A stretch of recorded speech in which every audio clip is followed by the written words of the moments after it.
There's things to be talked about. I'm not feeling great, but we got to do this. It's the Hoops Nerd Show.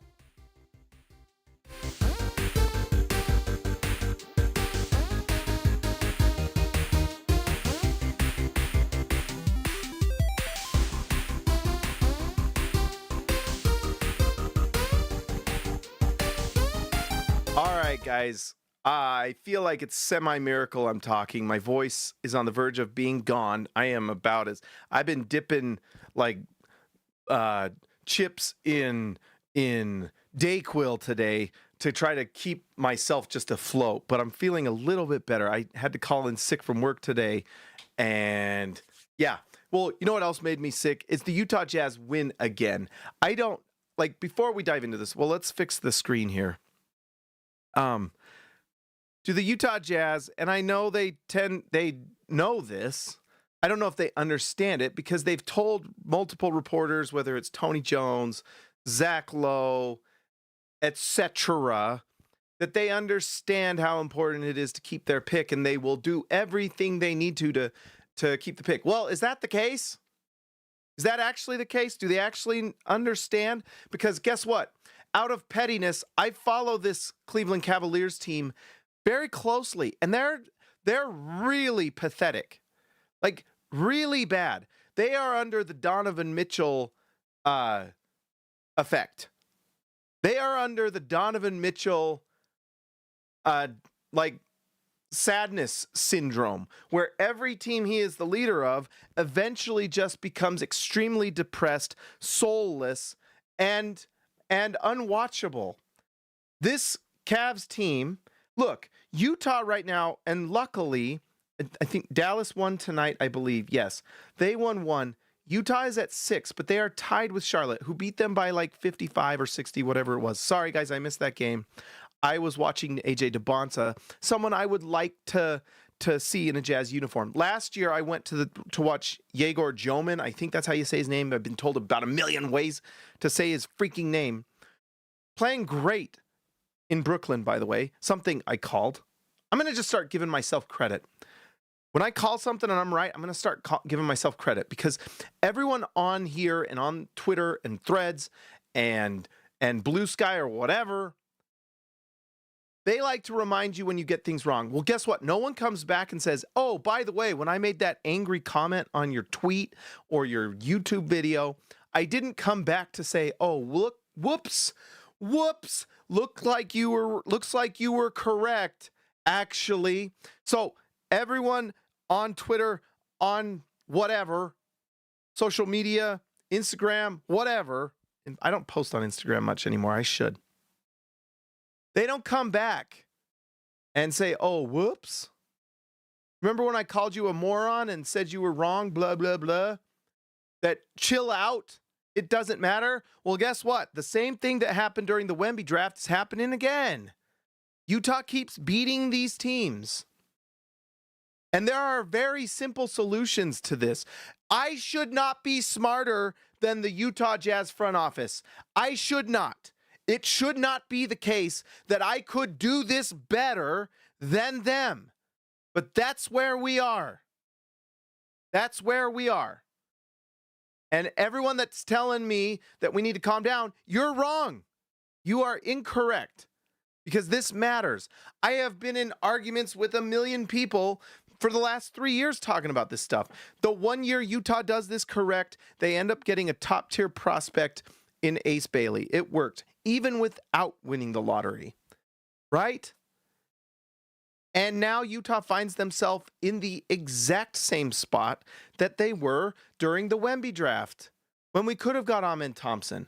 We could have got Asar Thompson. The player the Jazz said they would be willing to trade Lauri Markkanen for, Asar Thompson, they could have just had. They could have literally just picked him if they'd have done it right.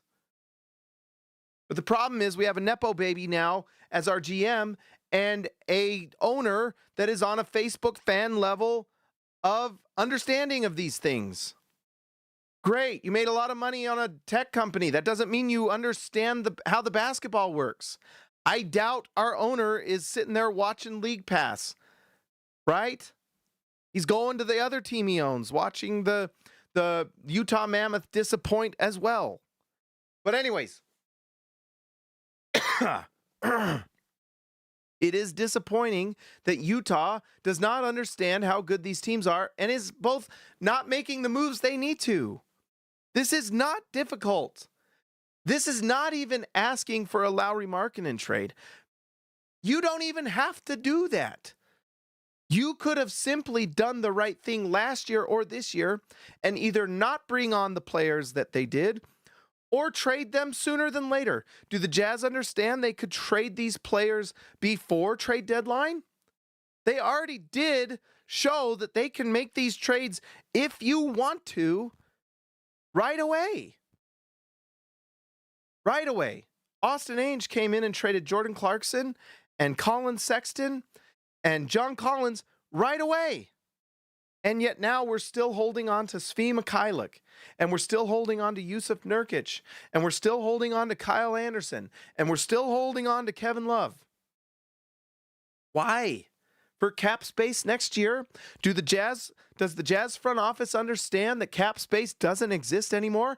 I should not be aware and more attuned to how off-season interactions work than our front office.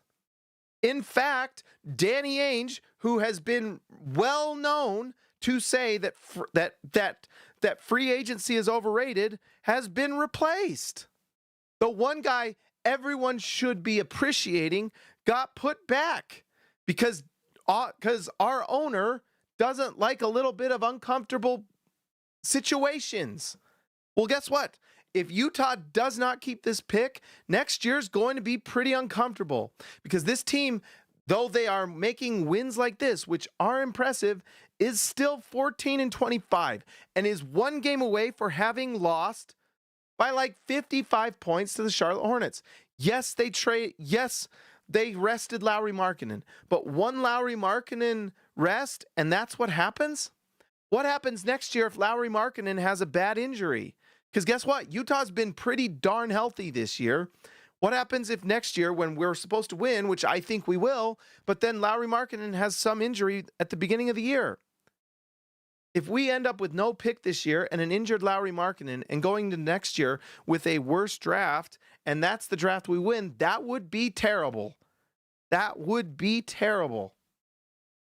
But anyway, speaking of Cleveland, do the Jazz know that they're just 3 games over 500? They were 4 this night after tonight, or before tonight, they were 4 games over. They've been pathetic. The only reason they are where they are record-wise is because they are in the East. That's it.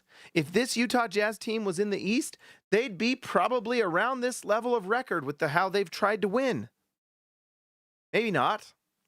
But Utah has already started resting players, like resting Markkanen, but they need to start doing it against these teams. Are they aware of the pathetic Cleveland Cavaliers and how overrated Donovan Mitchell is?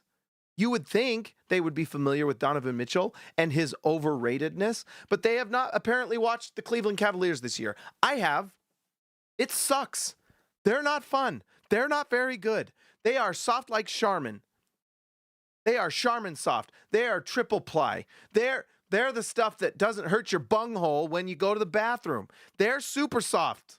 They're ultra bunghole soft is what they are.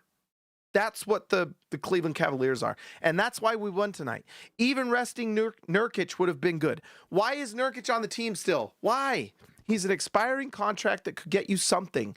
Why can the Jazz not make a trade like the Washington Wizards? Why? The Wizards traded 2 veterans, got Trae Young, and told everyone they're not going to play him. Simple as that. That's all the Jazz have to do. They could go out and get a player and then rest him. Kuminga is out there. You could trade for 1 year of Kuminga, and if you don't want him, just cut him. Who cares? But you could move some of these players and get that player. The Golden State Warriors are terrible, are not playing him, and are not going to get anything for him. They have 0 leverage. Utah has possibilities out there, and yet they refuse to do them. A player like Svi Mikhailiuk and Yusuf Nurkic would be phenomenal on the Golden State Warriors. And surely if Utah sent them like a second-round pick, they might do it. But we're just sitting on our thumbs, doing nothing, putting ourselves in a position that can lose the draft. Like, watch, if I just sim this, if we win, look, I guess we keep the pick. So maybe I should stop complaining. But Utah needs to be at number 5. They just have to. And yet they're making it more and more impossible. They need this New Orleans Pelicans team to pass them. They need to. Can they please call New Orleans and give them a player? Can they please send them Svi Mikhailuk to New Orleans? Please. Please. Please. Can we please do something smart? Something that makes me go, wow, this front office is really thinking. Wow, I didn't expect that. No, they don't. They don't. We're always like surprised when they do the right thing. I'm tired of this.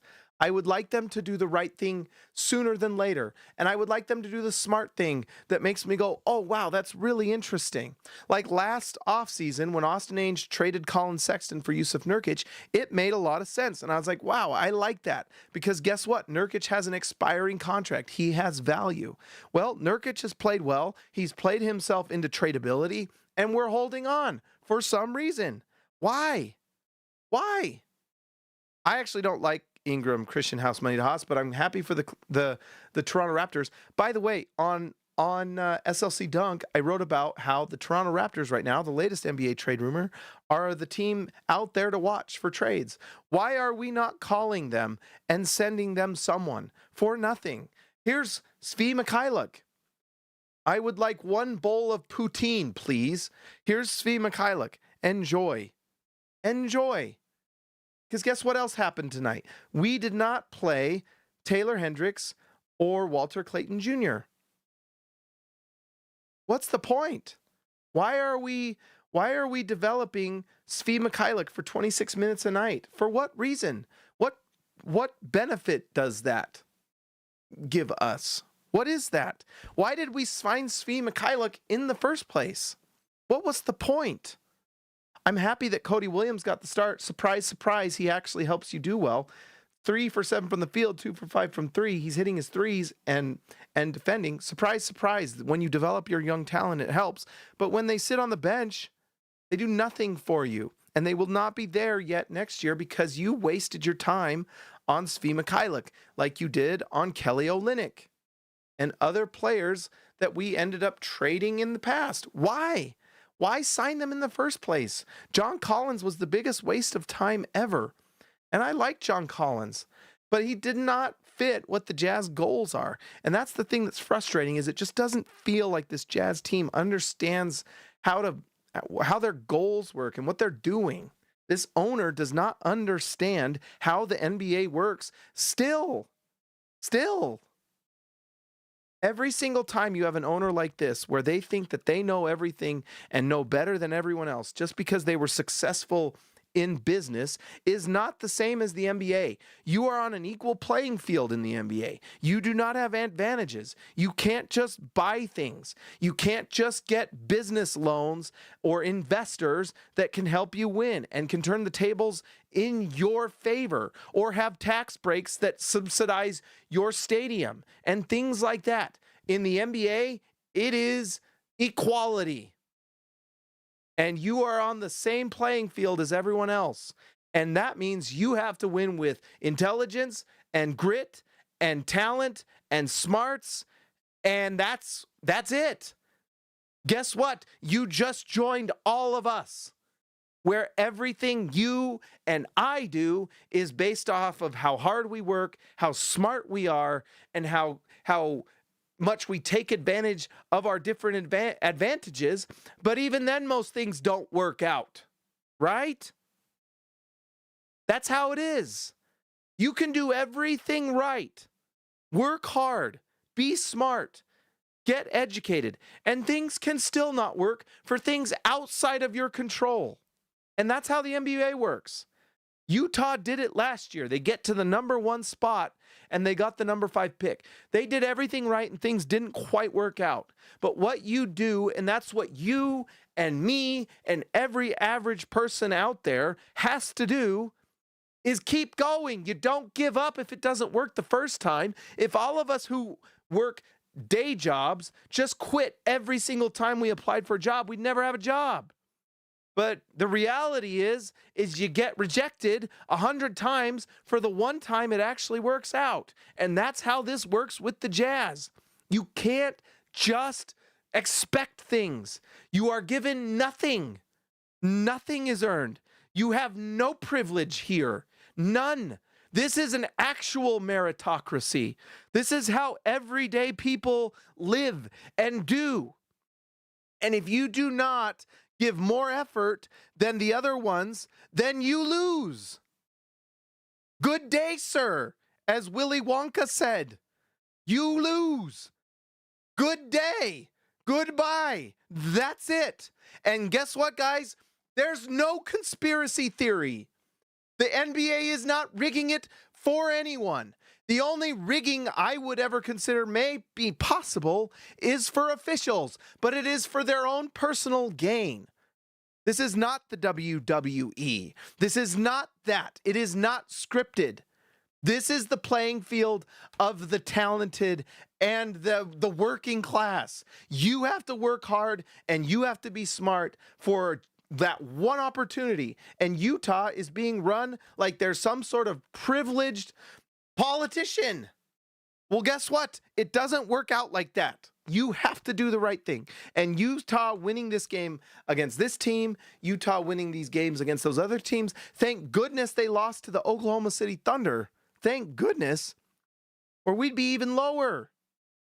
You'd be looking at like the 10 spot here pretty soon. Utah has to get with the program and do this right. Do it right. Stop messing around. Do your freaking homework. We don't have anyone paying for us for good grades. We have to actually do the homework. When you're going up against the Cleveland Cavaliers, guess what? They are soft as Charmin inside. And if you play Yusuf Nurkic against Jared Allen and Evan Mobley, he's going to have a big time night. And that's what happened. Look at this. Yusuf Nurkic, 17 rebounds. He was going through wet toilet paper to rebound the ball tonight. Those losers. Did anyone from the Jazz front office watch the Cavaliers get absolutely decimated by the New York Knicks? Are any of them aware of such happenings? Because we did. We knew. Why would you play Yusuf Nurkic? Why is he still on the team? Why has he not been traded? Why? What is going on? Pay attention. Wake up. Wake up. Make the trade.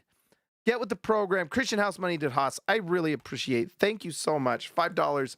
Super generous. I really appreciate it. Wake up. It's not just like this game the Jazz are playing. I don't agree with it. I appreciated last year for the strategic resting. It was still not completely correct. Utah still should have made the trades they should have. Jordan Clarkson should not have been playing a minute last year. John Collins, all that crap. Why were they doing that? Why are we doing it this year? There's no point. There is no reason why we should be playing these games and Taylor Hendricks is not playing. That is a joke. And if Will Hardy is trying to win, which is what coaches do, then the front office has to do their job. Trade Nurkic, trade Kevin Love, trade Kyle Anderson, trade Svi Mikhailuk. Why are they on the team? Trade them for a player out there that has completely disappointed. That Najee guy that went to Baylor, why is he not on the Utah Jazz? Why? Why? He'd get paid more here. I can promise you that was a possibility. Why are we not filling this roster? Where is the Luka Samanic to put in this game? Where are they? What's going on? What are we doing? What is the goal here? You can do this with Lauri Markkanen, but you've got to do the right moves, and they're not doing it. They're wasting our time. None of this matters because they keep wasting our time. This is the last time Utah is going to be bad enough to have a legit shot to win the lottery. If we could just win the lottery like all these other teams high in the lottery have, then why haven't we done it already? Why didn't we win it in the Wemby sweepstakes? Well, because the reality is that having more lottery ball matters and luck matters. But Utah could have had a better pick had they just lost more. And I do not want to hear about us trying to trade up in this draft, because guess what? It doesn't happen. Utah tried to do that the last 3 years, couldn't do it. All they had to do was the right thing, and the players they tried to trade up for, they could have just picked. You could have just picked them. Like Ace Bailey would not be in a Jazz jersey this year. He would not. Guess what? They were able to just literally pick him. Pick him. And I wish the Jazz had won the lottery and gotten a better player. That's what I wanted. But it didn't happen. But they still got a top prospect that I think has a chance to be one of the best of this whole draft. And I know the Nationals aren't watching the Jazz at all. They're not watching the Jazz at all. But those who watch Ace Bailey night after night have seen the makings of a very good player. And he may become great. But he just needs time. And we wouldn't have him if the Jazz did not do the right thing last year. The 2 years before, they wasted our time. They wasted our time.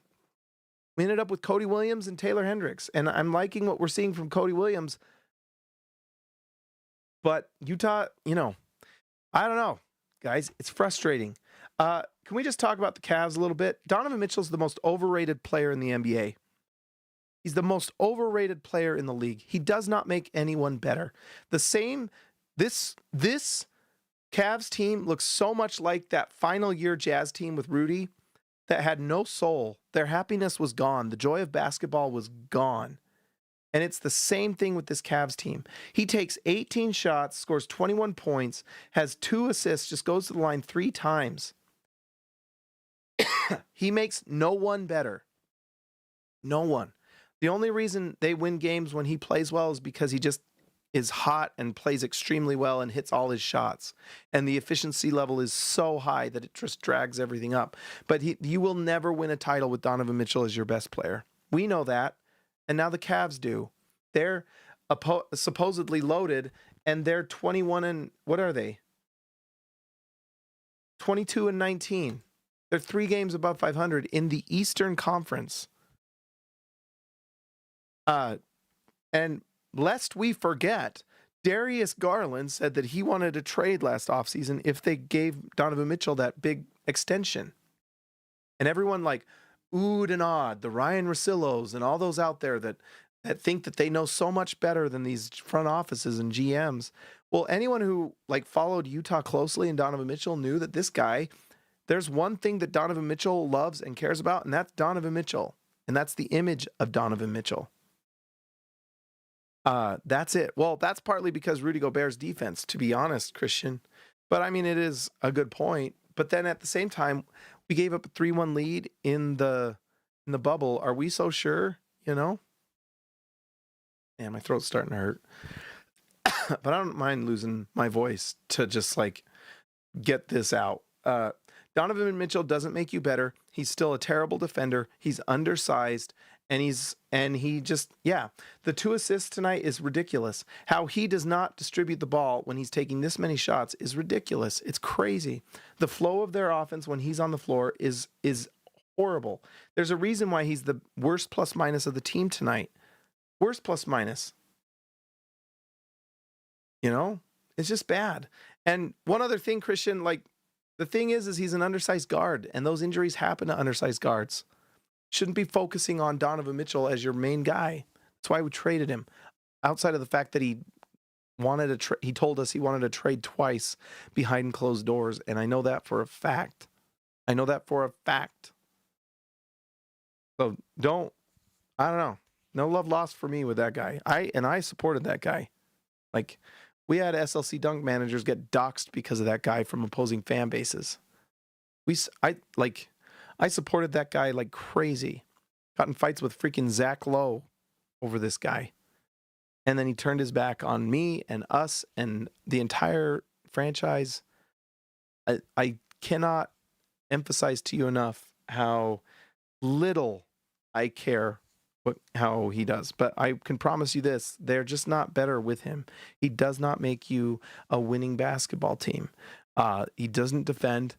He doesn't distribute. He just takes shots. And the passes he does make are like bailouts, you know? He'll make like one. There was one pass tonight that was so bad. In fact, video not available of the assists. Irony. But this Cavs team is terrible. I just want to make it known too that Keyonte George was the best player on the floor tonight. He is better than Donovan Mitchell because he makes everyone better. Don't believe me? Well, look at this. Keyonte George tonight, 32 points on 8 of 16 shooting, 4 for 8 from 3. He got to the line 6 times, made all 12 free throws. He dished out 9 assists. And I got to say, you are a tough player to go to the line like this. There was one play where he got fouled, where he just got absolutely put on his back. No one should ever doubt the toughness of Keyonte George. Absolute toughness. And I think that leadership is going to be huge for Utah next year. But for you to go to the line like this, especially at his size, and for Lauri Markkanen to go to the line like this and get 12 free throws as well, shows toughness and physicality. And there's one thing Utah needs to improve on next year, and that is physicality. I want this Jazz team to be known as tough, personally. Like, because those are the teams that win championships, not just the ones that have, like, it takes an MVP caliber player, but it also takes tough as nails teams, defense, and just grit and iron. That's what wins you a championship outside of getting an MVP caliber player. Which, who knows, maybe Keyonte George turns into that. But they need to get one more this year. They absolutely have to. They have to. You know? If we get a number 8 pick like this, and this jumps to 8, and we get like no Koa Pete or something, then great. At least we keep the pick and we get a top 8 talent. If we can get top 4, I tell you what, the guy I want is Caleb Wilson. I might want him number 1. I don't know. He's so freaking good. I love AJ DeBonsa. I love Darren Peterson, and I really love Caleb Wilson. You know, you got to pick the best player here. And, you know, the debate between a lot of people is Darren Peterson or AJ DeBonsa at 1. I have a hard time wanting to pass on someone that's 6'9". He is, by the way, he's every bit 6'9". He is huge. I watched courtside that BYU game. He's big, and he defends. I don't know. I love that guy. And, I just think that it's interesting. Look, DeBonsa 4.4 assists compared to Darren Peterson's 2.8. And that's probably a bad, although that's interesting. Peterson 1.1 blocks. Steal, yeah, it's interesting. That is quite the decision. If they have Cameron Boozer number 1, go ahead. I'm not doing that. That's scary. Kind of why I wouldn't mind being like the number 2 pick in this draft. But if someone like the Hawks won the number 1 pick and they chose Cameron Boozer, oh, man. And then you get 2 or 3, you got to be so ecstatic. You got to be so excited. Because I think these 2 are the best players in this draft, no question. Then I think Cameron Boozer's probably 3 and Caleb Wilson 4. But anyways, that's me hoping. I guess that's what it comes down to. All this complaining that I do, it's all moot, and I look stupid if the Jazz get lucky and win the lottery. And I'm fine looking stupid. I want to look stupid. I want to be so... I'll put a clown hat on this show, right? If they win the lottery and I look stupid, I'll happily be, sent out into the center of town and have everyone throw tomatoes at me. I'm happy to have tomatoes thrown at me if that means we win. But in the meantime, you can't just... Like, here's the thing, guys. You can't just cope, and you can't just like hope that you get lucky. You have to create your luck. You have to do the work. You have to do what's right to get there. And that means losing these games. And that means making the trades you need to. And I'm not even talking Lauri Markkanen. I would have traded Lauri Markkanen last year 100%. That was the right move, but they didn't. At this point, you can get up here with Markkanen, but you've got to make the other ancillary trades. Even in this game, Utah was like barely ahead and pulled away late. If Utah doesn't have Svi Mikhailuk shooting 4 for 7 from the field and 3 for 6 from 3, they probably don't win this game. They probably don't win this game. But we're not controlling our own destiny. We're just hoping and praying and assuming. Never assume with anything in your life, guys. The minute you assume is the time where you are going to be just embarrassed. You have to make sure, you have to check, you have to do the work, you have to do the homework, and then you have to take control of your own destiny. That's it. And that's my message to the Jazz. If I could, here, let's take a screenshot here. Here's the plan. Maybe one of you, if you know,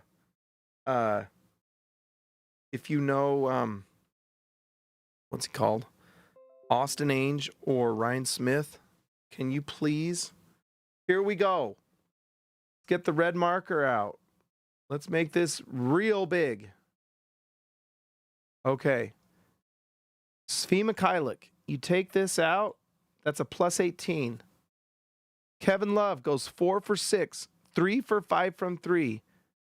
If these players are not on the team, not producing like this, then we don't win the game.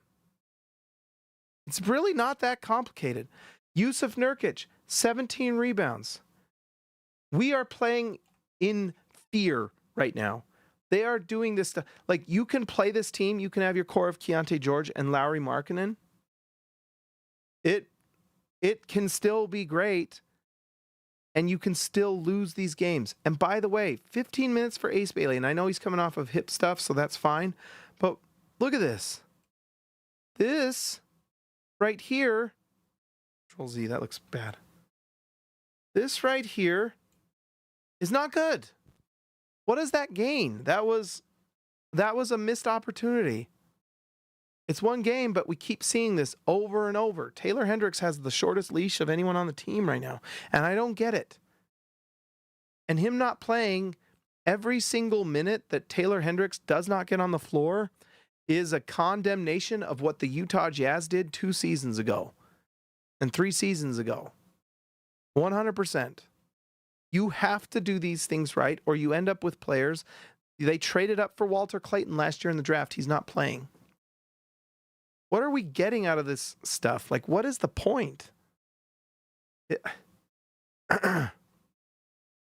It's just like, I'm tired of the Jazz going like 85% of the way and then thinking that they can just get by with like that last 15%. But that last 15% is putting them right here, right? Come on.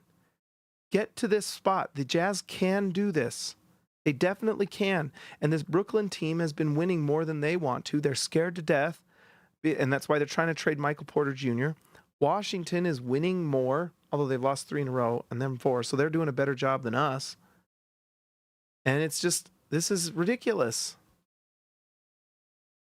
Utah needs to get into this range right here, and it's very much a possibility, but you've got to do the work. It's up to you. The choice is yours. What is the theme from G.I. Joe when we were kids? Knowing is half the battle. Well, now you know, Jazz. That's all you have to do. Make it happen. And I don't care if we don't have a single second-round pick. Go trade cash. I don't care. Make it happen. Make it happen. Or just cut them or stop playing them. Okay? Whatever it takes. But we're all in. Are you all in? By the way, if you don't think Jazz fans believe this, I got scientific proof for you. I do the NBA Reacts. You guys should be on SLC Dunk doing these. Look at this. 81% of Jazz fans want Utah to tank this season to get a better draft pick. That's the reality. That's the poll we did through NBA Reacts. Right? That's what Jazz fans want.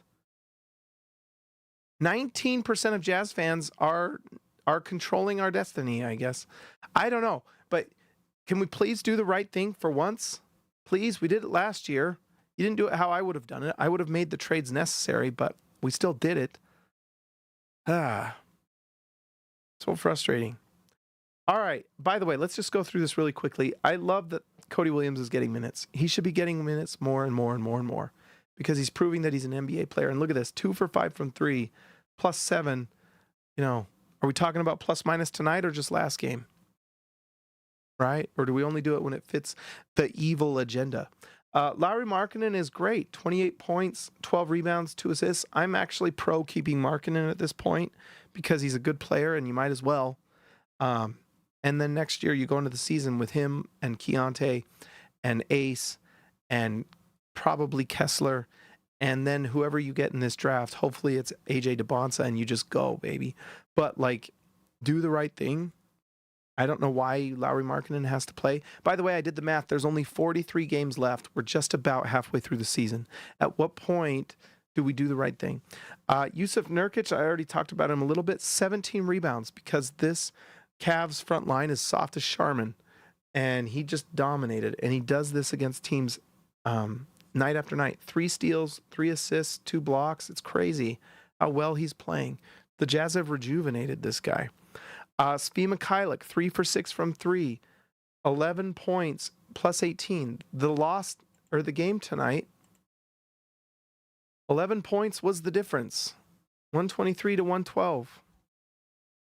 That's the difference. It's me and you, Christian. Let's see. Keyonte George, who I think is going to make all NBA one of these seasons. He's just playing too well to not. 32 points, 9 assists, only 4 turnovers, and 5 rebounds. And on these percentages is just bonkers. And in fact, in real-time NBA updates, let's see, stats, let's go here. For this season, he's now averaging 23.6 points. It's just bonkers. 23.6 points. He's shooting 36% from 3. This is going to go up next year, by the way. Let's see, points. Where's points? Oh, yeah, points. Where's assists? 6.9 assists, 4.2 rebounds. He's putting up Devin Booker numbers, but he doesn't have Devin Booker PR, I guess. It's just crazy. And he's shooting 90% from the free throw line. The shot, he figured out his shot is part of it. And he figured out his shot selection. I mean, he just got better. I don't know how else to describe it. He just got better in every facet. Decision-making, skill level with his shooting. Because he could always get these shots off. I mean, we saw it, and that's what I always saw. Is Key can get these shots. It's just a matter of efficiency. And sometimes it's just a matter of knowing, if I am guarded here, it's probably better to pass the ball. So in reality, he just got better, and he just is making better decisions. And he's honestly just seeing the court so much better. He's just an absolute phenomenal player. And I just have a hard time not seeing him next year come into the season and not just crushing from day one. And that will get him to the top. He's absolutely blown onto the scene. He is now a guy.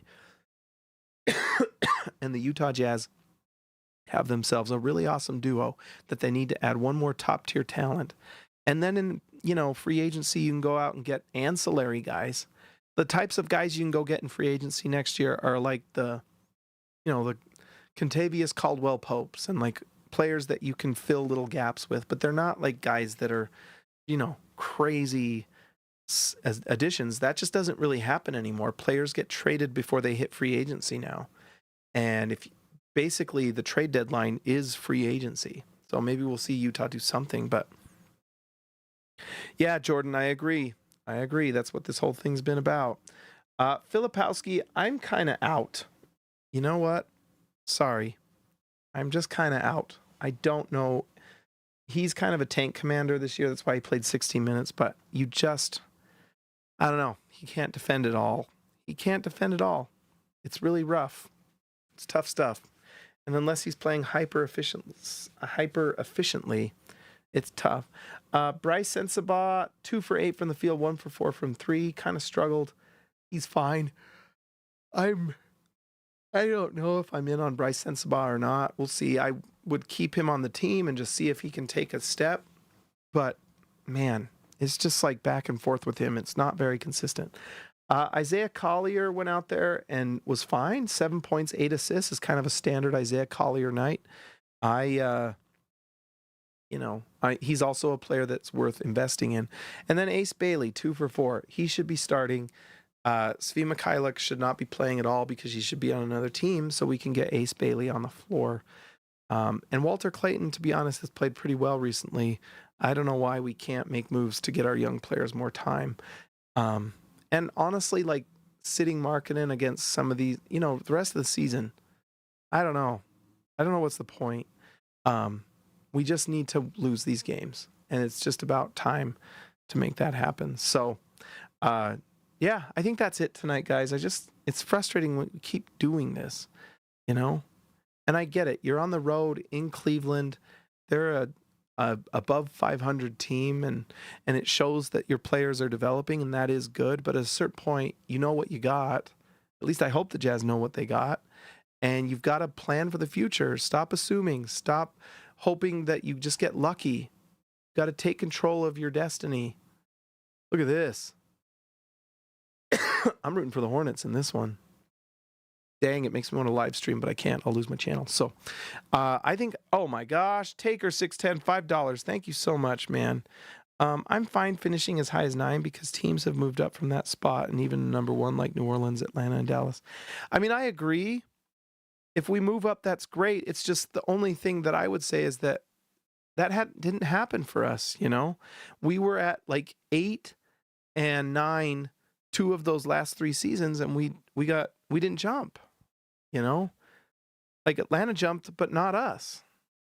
And so that's the one thing that I would say is like, we have done that.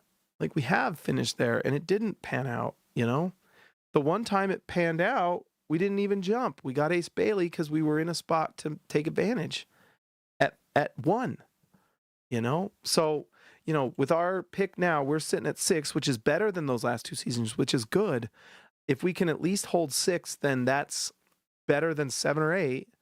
I think the Jazz have to do everything they possibly can to get to this 5 spot because I think the team you're going to jump is New Orleans. But yeah, I think holding the 5 is the key.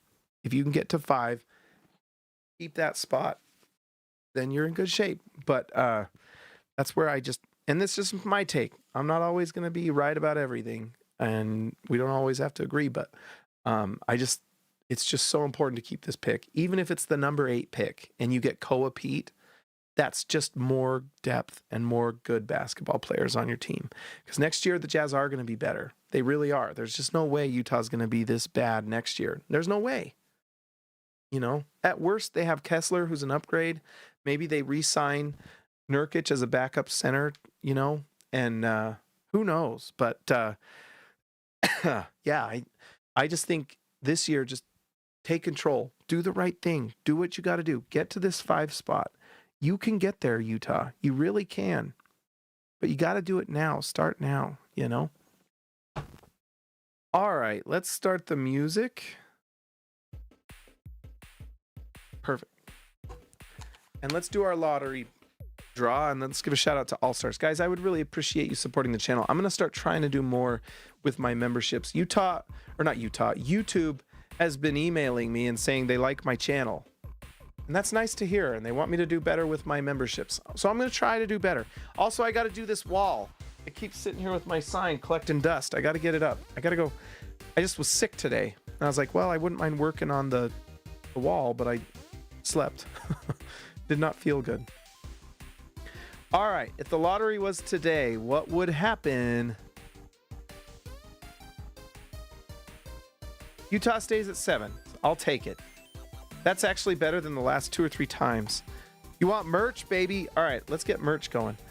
Number 7 gets Utah Mikal Brown Jr., who is really nice. In fact, you could do worse. If you're not getting Darren Peterson or Kingston Flemings, although Kingston Flemings is kind of a game changer. Mikal Brown Jr. might be pretty darn sweet next to Keyonte George. Only thing is the size thing. How big is he? 6'5" is pretty good. Fact.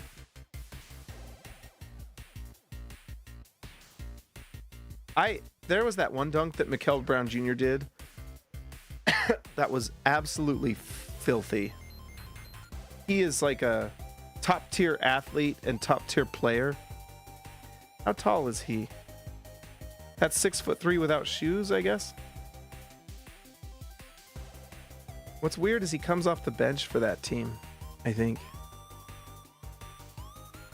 40 from the field, 30 from three, so he might be there. But man, his athleticism is tantalizing. It really is. And we've done pretty good drafting Louisville guards, right? Man. Koa Pete is a beast. You know, and Yusufu's there. He might be the one you take. I don't know. 2.6 steals. That's a nice sign. I might have to look into Yusufu more. We've done well with Baylor guards as well. All right.